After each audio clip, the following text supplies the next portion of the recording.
There's a type of person who understands exactly how you feel and uses that understanding against you. They're not a narcissist, they are not a sociopath, they are something researchers only recently named. They are called a dark empath, and psychologists now believe they may be more dangerous than either. Because a narcissist cannot feel your pain. A dark empath can feel it and knows exactly how to use it. This video is about what a dark empath actually is and how to recognize one before it is too late.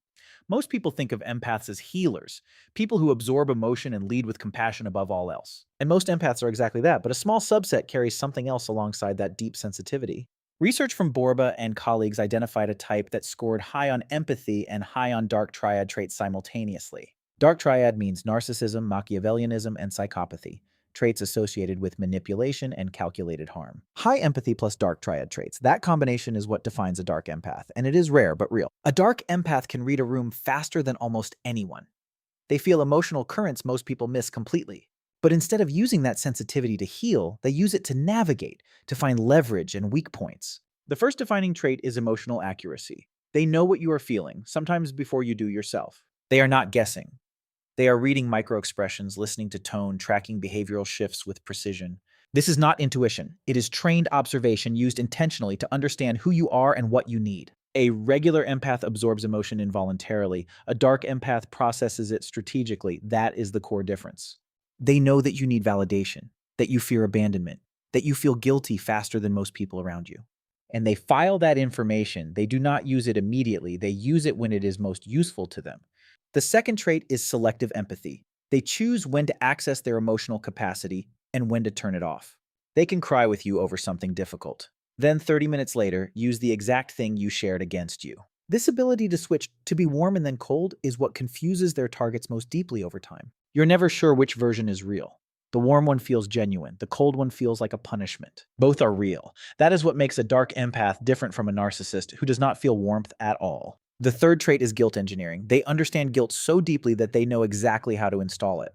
They give enormously, their time, their attention, their understanding, and they make sure you notice every sacrifice. When they want something, they do not ask directly. They reference what they have given. They imply a debt. Dr. Ramani Durvasula describes this as covert emotional debt creation, generosity used as currency with hidden interest. You never agreed to the exchange, but somehow you feel like you owe them something you cannot name or measure.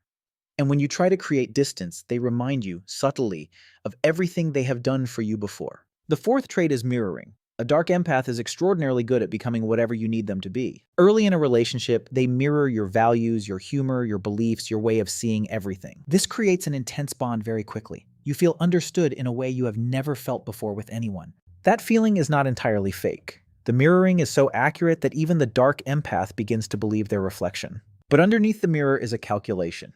They have learned your shape so they can predict every move you make. The fifth trait is plausible deniability. Everything they do has an innocent explanation prepared in advance.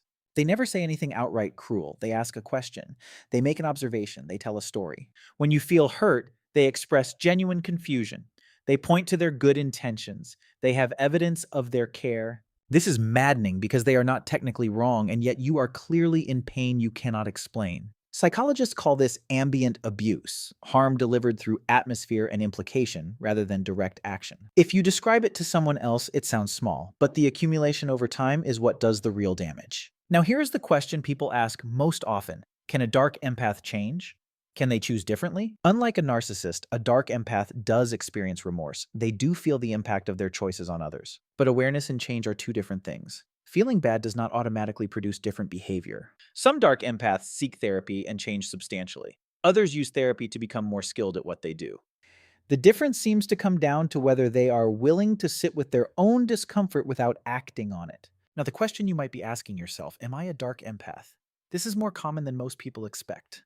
If you feel deep empathy and have also noticed yourself using emotional information to gain advantage, worth examining.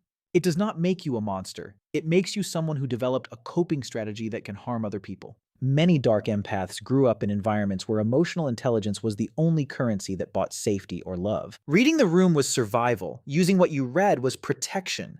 That strategy saved you and may now be hurting people. If you recognize yourself here, the most useful thing you can do is practice emotional transparency without agenda. Share what you feel without calculating how the other person will respond. Ask for what you need directly. It feels vulnerable. It is supposed to. Vulnerability without strategy is the thing most dark empaths were never taught. If you believe someone in your life is a dark empath, here is what that experience tends to feel like from inside. You feel deeply understood by them, more than by almost anyone. That connection feels like home from the start. But you also feel a low-level anxiety you cannot explain. Something is slightly off, but you cannot locate what it is. You find yourself working hard to maintain their approval in ways you would not with safer people in your life. When they withdraw, you feel panic. When they return, you feel relief so strong it overrides the memory of the pain. Over time, you begin to doubt your own perceptions. Your memories feel unreliable. Your instincts feel untrustworthy. That erosion of self-trust is the most lasting damage a dark empath leaves. It outlasts the relationship itself. The clearest way to create distance is to stop giving them data, share less, be less transparent about what you feel. They need emotional information to operate. When you stop providing it freely, their leverage decreases significantly. You're allowed to be a private person. You're allowed to feel things without explaining those feelings to anyone. If this video helped you name something you have been carrying, that clarity belongs to you now. Drop a comment below. Subscribe to Psyche Sketch. New video every Tuesday, Thursday, and Saturday. See you in the next one.